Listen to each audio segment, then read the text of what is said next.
The overwhelming popular acceptance by the good people of Ghana and the strong consensus approval by Parliament of Mr. Amidu's nomination justify the confidence I repose in him.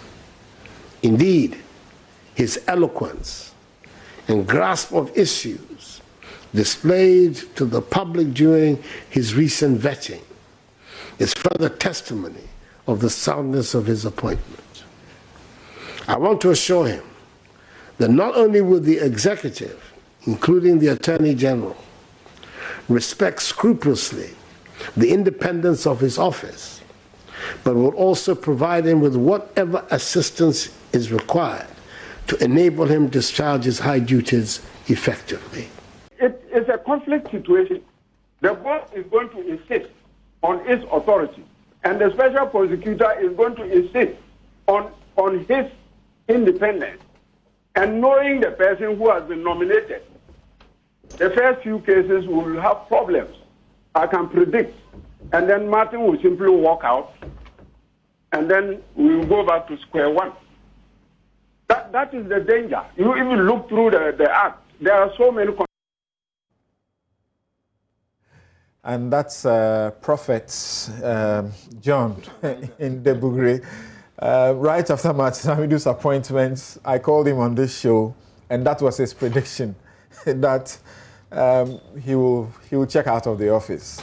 This is an office that he has to occupy for 7 years, secure tenure, but he has decided to quit. He's gone. And you heard the president also reposing so much sufficient confidence in him. And then in Parliament, during his approval, he declaring that he cannot live with criminals. Okay, let me bring in Dr. John Osai Kwapong, who is political scientist and member ARIS Research Consortium. Thank you very much for joining us, and also forgive me for holding you on the line for so long.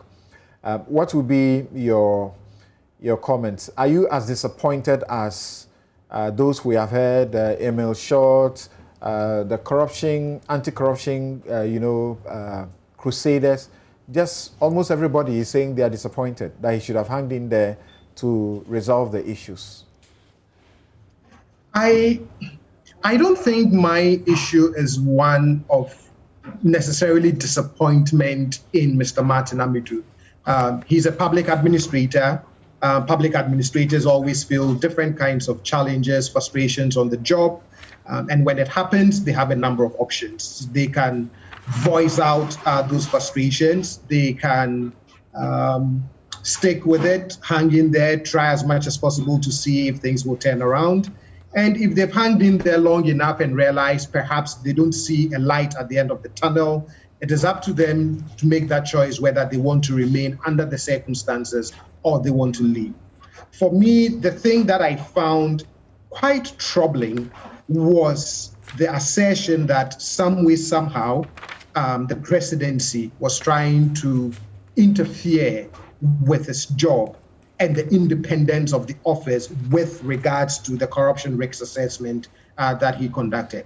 For me, that was my biggest worry and concern, because again, the whole setup of the Office of the Special Prosecutor was premised on the fact that in order to effectively fight public corruption in government, that we need a setup that was independent enough and insulated against any kinds of political interferences in order to enable them to do his job. I'm glad that the presidency responded. Of course, none of us was in that meeting, and therefore we do not know exactly what transpired. I don't know what gave Mr. Martin Amidu the impression that someone was trying to interfere with his job. But if I understand exactly what he was asked to do with respect to Ejapa, then my understanding of that is it is not necessarily a criminal investigation or even a prosecutorial work, as opposed to something as part of an administrative process to try and flag any red flag issues with respect to a particular transaction.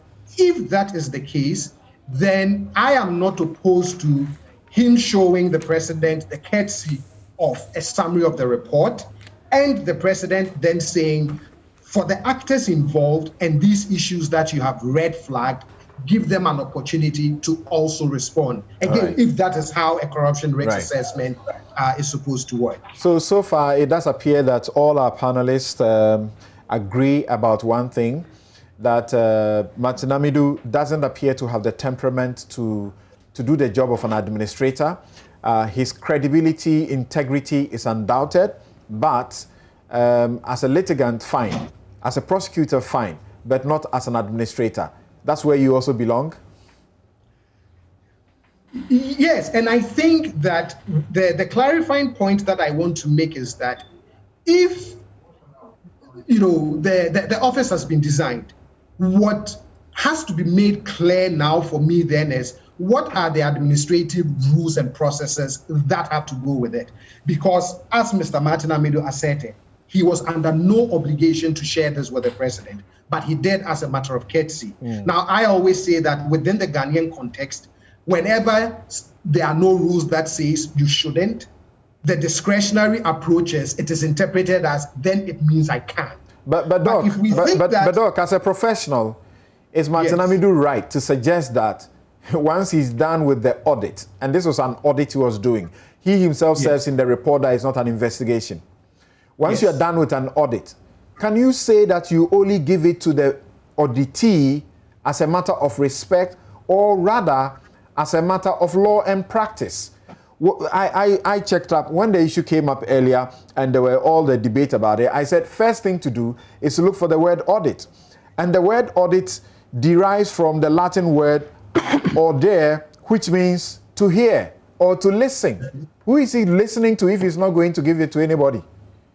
And I agree with you, Samson. I think that if that is what the corruption risk assessment report was supposed to do, then surely the actors involved around whom you have raised certain serious red flags must be given an opportunity to respond. And so I am hard pressed to understand how the request to have others respond becomes an issue of interference. That I fundamentally disagree Thank you. with. Thank you very much. Now, I'll return to Dr. Osai Kwapong and also to De Graft on the last bit of the conversation about what should happen on the pending investigations, which is the second part of the discussion, which we haven't paid much attention to.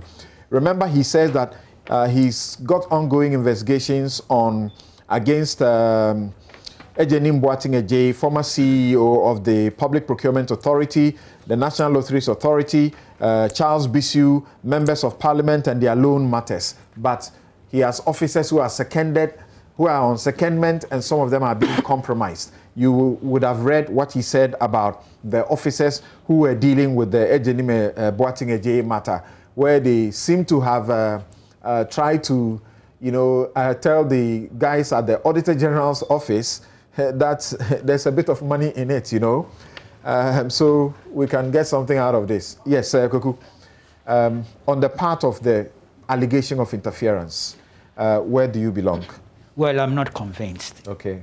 Based on the particulars that we are being given, and I think those who have spoken before me have done justice to it. My disappointment is that based on that reasoning, he exits the office. It hurts. Look, as a full advocate of his nomination and appointment, I would not even say with the benefit of hindsight I have regrets. I wish he should have stayed on. Unless you are corrupt and were afraid of something, you would not have belonged to any person who did not endorse Martin Amidu. I hear you. But you see, those reasons he's giving are the reasons why I would have loved if he stayed on. And prove in practice the independence of that creature of law and his own mettle, his own courage of conviction. That's the reason. You don't live at this time when indeed you say you have so many things to work on. Okay, PPA. He says his protection was former President Jerry Rawlings, and because he died, his protection was over. I'll pretend I didn't hear that. I'll pretend I didn't hear that. Martin, that I know, is a man of courage. Yes, you may have differences with him in terms of temperament here Right. and there. It's true. None of us is perfect or infallible. All right. But I still think that he should have stayed on there, investigate those matters, and get them prosecuted to help this country's democratic consolidation. So, what are your expectations in his absence? The pending matters. What are your expectations? The office is not a person, or the office is an institution. Persons come and go. Right. The institution remains. The mandate that we crafted into this act are all there. The deputy, of course, is quite experienced in terms of prosecutions and things. 30 years standing at the bar. Yes, no joke. So the office, we should focus on the office, make sure that it continues to function. Of course, he has to be replaced with a new appointee. We don't know when. Whether you were telling me the deputy has been asked to. Yes, that's what I've read. I had no idea. And apparently it's in the law. As my guys at the presidency and the rest, nobody has told me that it's incorrect. Okay. Yeah, but Martin points. Maybe shall we look at it? It says section 17. Right. It says 17(3).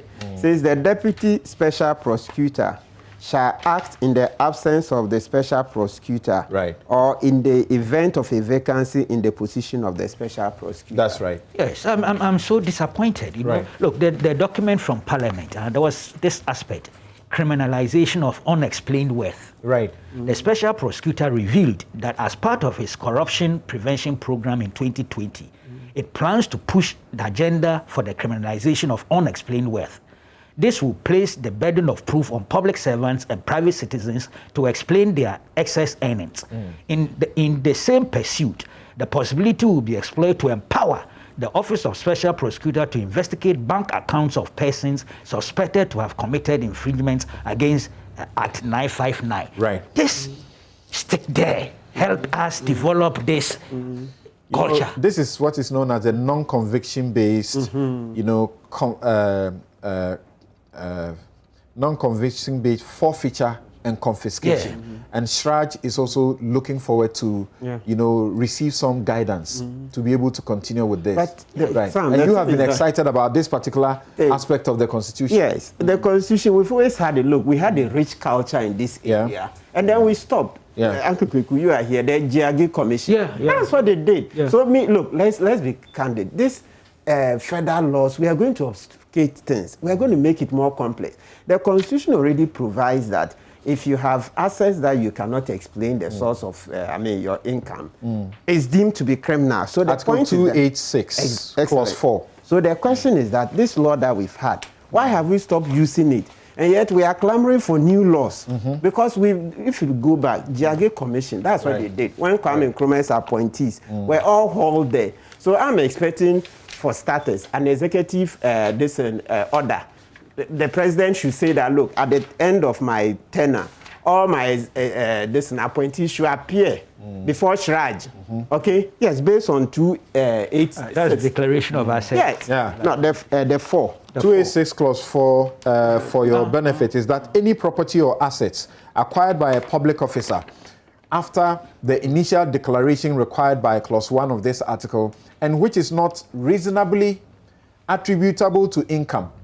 So if you have earnings that we know that's not how much you earn as a public officer, and if it's not attributable to gifts, loan, inheritance, and any other reasonable source, shall be deemed to have been acquired in contravention of this Constitution. Good. Yes. So the question is that why? Let's apply what we have now. Sometimes we haven't even applied what we have, and then we go looking for more laws. You see this criminalization that is talking. Currently we have it. The freezing of bank accounts and the rest. FIC does that. Yoko does that. So let's begin to extend. They ceded some powers of Yoko and things to the special. Yes, and OSP has the power. They did that. Yes, the freezing. So what I'm saying is as for freezing, all of them have powers to freeze. So you freeze, and when you look at the this Anti-Money Laundering Act, the burden rather comes on you, the owner of the accounts, to prove. So what I'm saying is that why are we not using what we already have? Then we are clamoring for new laws. What should happen? What should happen to the pending investigations that he's worried about? Yeah, we expect complicity of the officials. Yeah, so we expect the deputy, Cynthia Lomo, to take over, to continue and make sure that she sees those investigations Do you out. think there will be public, perception or commentary that will suggest that they haven't done a good job if they draw a blank and come to say there's actually nothing in these investigations? Oh, definitely. Definitely. I expect that, look, Mr. Amidu, at least we all have agreed that when it comes to integrity, he's 200%. So once he says, look, he suspects that the investigators are compromised, we expect a transparent investigation into that matter. So maybe if Cynthia Lumo, I'm expecting that this one is what we even put her in a good stead to become substantive, because if she delivers a good investigation into it, then you see that the public will jump. That's the problem. So if she finds out that there's nothing to prosecute, then the public will say, well, because Mr. Amidu is out, somebody has been compromised. Yes, we are likely to think so, because look, I'm thinking that so far, at least, they've seen something. How can it suddenly just become nothing? No, we shouldn't do that. Okay. And especially this one to the moving penal matter. Okay. Look, as an institution, I think that the office of the OSP should do everything that they can about Alfred Obin's case. The first case that was reported to the institution, the moving penal, this and Boss Oil, this and Saga. Okay. I think they should get into it, because you set up an institution, the first case to get in there, till date, nothing about it. It doesn't give a good account. All right. Thank you very much. Now, okay, so let me get to Dr. Emmanuel de Graft Johnson, also answer. What would be your final words? In some 2 minutes, what would you say about the pending investigations and what the outlook or the posture of the Deputy Special Prosecutor, who is now acting Special Prosecutor, should be? Something, I'm expecting the acting officer right now to make sure that the pending issues are investigated. We should continue the process, and then some of the problems that exist right now, I'm expecting her to fix it and make sure that she continues the entire process to its logical conclusion. All right. And we should bear in mind that most of the things that she'll be putting outside will be following with keen eye, just like the case of the Auditor General. So certain outcomes that might generate some form of perception which are negative in nature, I'll plead that she should look at the way to deal with those issues. Okay. And then to make sure that we do not in any way, bring the office into disrepute. Because right now, the kind of confidence that we have in that office, any results that is contrary to the... Thank you very much. The last word to Dr. John Osai Kwapong. What are expectations of the pending matters? Institutions must live on. They must outlive individuals, no matter how much we love those individuals. And therefore, I expect that the work will continue. The key thing for me is, given the cloud that is now hanging over the office of the Special Prosecutor, that the new person in the role would do the very best to, deal with some of the fallouts from Mr. Amidu's resignation and ensure that some semblance of public trust will be reposed again in the office for the work. Thank you all so very much. This has been NewsFile. I'm Samson Ladia Yanini. And as you know, in 2016, this platform, as in multimedia, was tagged the regime changes. In 2020, it's tagged regime changes again, and I'm so excited about it. If the president is fighting corruption and the journalists will help him to fight it, I think that is good. We should all help in that direction. Dr. John Osai Kwapong is political scientist and member, IRIS Research Consortium. Abdul Malik Kweku Baako is editor-in-chief of the New Crusading Guide newspaper. He's our regular panelist.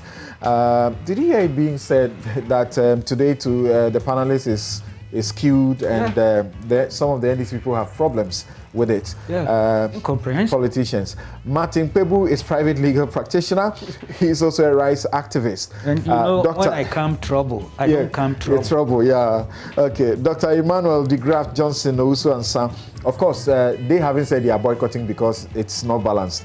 Dr. Emmanuel de Graft Johnson, Owusu and Sam, Senior Lecturer, Department of Statistics and Actuarial Science, KNUST. Professor H. Kwesi Prempeh is Executive Director, CDD, Ghana. Have a good afternoon.